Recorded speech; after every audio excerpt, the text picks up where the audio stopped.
Halifax right now has a lot of buyers looking for houses, and I'm going to share with you today some of my 13 years of experience of looking at houses and some of the common mistakes that I'm finding people are making when they're looking at houses, when they're writing offers, when they're going through inspections, and finally getting the keys to the house. Halifax has got a lot of buyers right now, and they certainly have some choice. I want to give you some of my 13 years of experience on some of the mistakes that I'm seeing people make, but more importantly, how to fix them. I'm Richard Payne, your Halifax realtor, and I've been here for 18 years living in Nova Scotia, and 13 years we've been practicing real estate. So we've got a lot of experience and we've seen a lot of stuff going on over those 13 years. But one of the things I wanted to actually go through with you today is some of the mistakes that I'm seeing people make when they're kind of deciding on everything. Not only about moving to Halifax, whether you're coming from a different province, whether you're coming from a different country, or whether you're just moving from one neighborhood to another neighborhood here in Halifax. I want to give you that experience. If you've not met me before, then obviously my contact details are down below, so definitely get in touch so we can get to know each other, have that sit down and actually go through the process of what you're going through and how we can help. But let's get into that main subject matter. So what is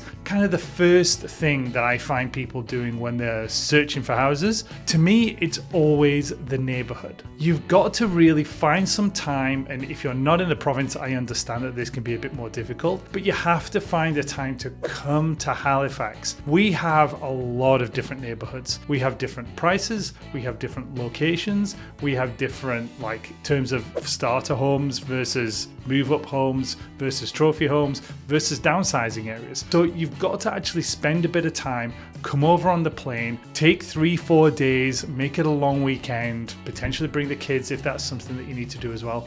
But you've got to actually find the time to sit and go through the neighborhoods. We just had this experience with a couple that's moving here from the US, hopefully, and they did exactly that. Not only did we spend some time on Zoom going through all the different neighborhoods, they looked on my website, they found the link down below and they clicked on that link, they went through the neighborhoods, then they scheduled a call with me. And we went, I would say it must have been about an hour of going through all the different neighborhoods, giving them my experience that we can actually share with you to decide which is the right one, because everybody has different needs. Everybody's looking for something different, and that is actually one of the best things about Halifax is we can kind of cater to almost every need that you have. No matter what neighborhood, are you looking for that downtown urban core where you can go and walk to all the restaurants and the bars and the nightlife and the waterfront? You don't need a car, you can either walk, bike or jump on the bus.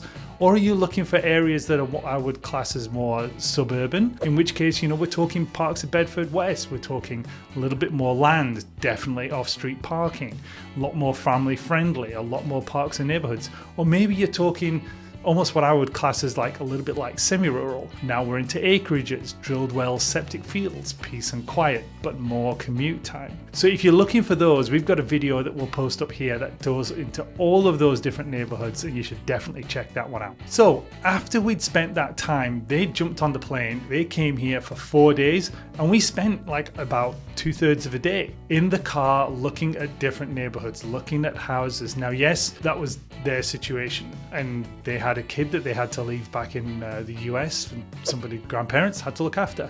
But it allowed them the freedom to come and not just listen to me and look on a map as to where everything is, but actually immerse yourself, walk around, drive through the neighborhoods, see if you like the downtown core, all of these different things. And that's really the first mistake I'm seeing people doing, is they're not spending enough time researching where you want to be. Find that neighborhood, and then once you found the neighborhood, then we can start talking house type and everything else. Right, moving on to number 2 in terms of some of the bigger mistakes that I'm finding people doing, and this is the same no matter where you are, in Canada, you could be in the UK and it's the same kind of thing, or the US, and it's making sure you're pre-qualified, making sure that you have the down payment you need, the closing costs that you need, the money immediately for the deposit on the actual offer getting accepted, as well as the due diligence phase of money that's going to be as well. If you've not really sat down, number one, worked out how much money that is, and number two, talk to a mortgage broker and find out exactly what the cost is going to be and can you afford that mortgage,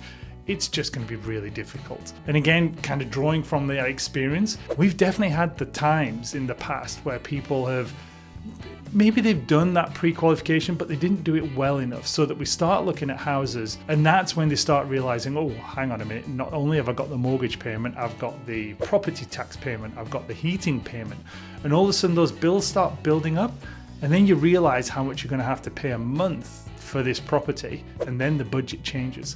So do all of that work up front. Really spend the time looking at, not just can you afford that mortgage and the taxes and the running cost, but can you actually pay for it? Do you want to have that, I don't know, $7,000 in terms of the mortgage and the taxes and the heating?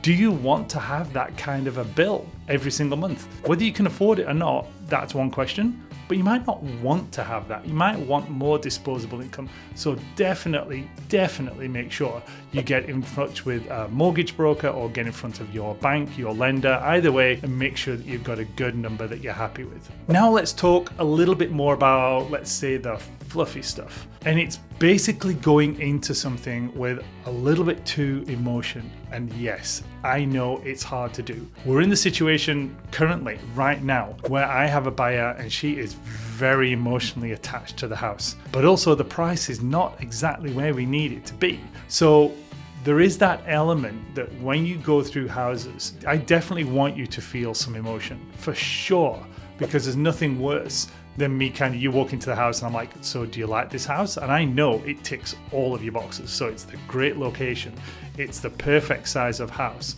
it's updated or it needs some work, whatever the needs are. It's got all the bedrooms, it's got the basement, it's got the garage. And I know it's the right house for you, and you walk in and go, yeah, it's okay. That's not really filling me with a bit of confidence. So we want to make sure that there is some emotional connection, but you can't get too connected. Because like I said, the situation that you can put yourself in is that house that you absolutely adore and think it's the best thing ever. Well, what if it's outside your budget? What if it's too high a price point and there is no amount of negotiations that I can do? And I'm good at negotiating, but there's a point where I'm like, okay, that's a lot of money trying for me to get you this house. And that's one of the other things then is don't get too emotionally attached. Yes, get some emotion, but don't be like, I've got to do this and I'm going to blow my budget and I'm going to kind of not necessarily overpay for the house, but I'm going to extend myself way too much on a monthly basis because, oh my God, I have to have that house. Be emotional, just don't be so emotional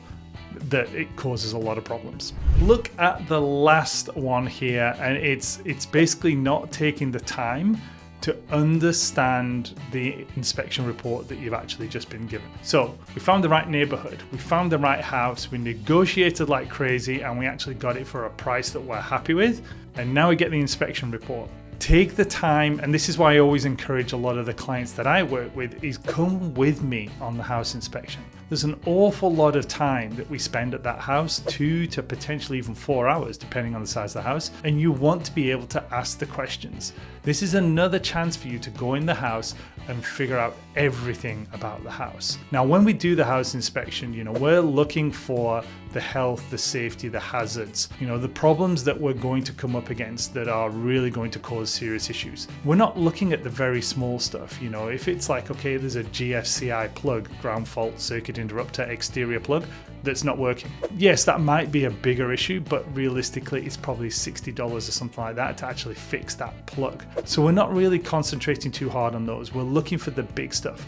One of the things that we do also look at is deferred maintenance. And this is one of those almost like red flags that can come up sometimes when we're there with the house inspector and we're finding just lots of small things. And it's things that that a homeowner, if they looked after the house, if they had it as a home and not just somewhere where they live, that they would actually fix and update and keep things on top of everything as well. Because the signs of deferred maintenance could just be that the house has just been lived in. And believe me, over the last few months, I've seen some houses that have just been lived in. It's definitely not a home, and whatever the situation is with the people living in the house, they just really don't care about that house anymore. So they've already left the house.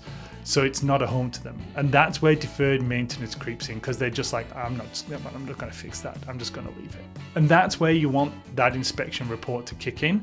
Talk to the inspector, ask them the questions, get the feeling from them as to like, is this a good home? They're not going to recommend that, yes, it's a perfect home or anything like that, because that's just not within an inspector's remit. But they will certainly tell you that based on their experience, some of the items are not a problem and can be fixed very easily. But overall, they'll give you that general feel of, yes, this is a good home. It's been well looked after. There is no real major deferred maintenance.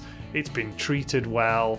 There's no damage, and it's just going to be a solid home for you to move into. Moving on to the last little buyer mistake that we're talking about today, and that is knowing when to stop. So let's go back to that situation when we talk about like falling in love with the house. You've got to know when to actually stop in terms of price, because there is going to be a time when you kind of have that feeling of, oh yeah, well, let's push the budget a bit more. And this also, funnily enough, ties back into that pre-qualification we're talking about. You want to make sure that you're not extending yourself too much, but also like it's okay to do a little bit of extension in terms of price and feeling and negotiations and emotions and all these kind of things. But you do have to know when to go, no, that's it. Like, we'll call time out. That's the limit. Like, we're not going above that. And too often I do find people overstretch themselves, and then it becomes a problem. And then it actually manifests and settles within those people's minds that, oh my God, we're chained to this house. We have no life. We're just paying for the mortgage and the taxes and everything else. So make sure that you have a limit when you know when to stop. Now, if you've got this far into the video, you are clearly a person that enjoys the content, and you're definitely thinking of buying or selling and moving within or to Halifax, Nova Scotia, and that's where I can help you. So click on one of the links down below. Let's schedule a conversation. You and me will get together and we will talk about all of the options that you're looking at and how we can help you make that move simple.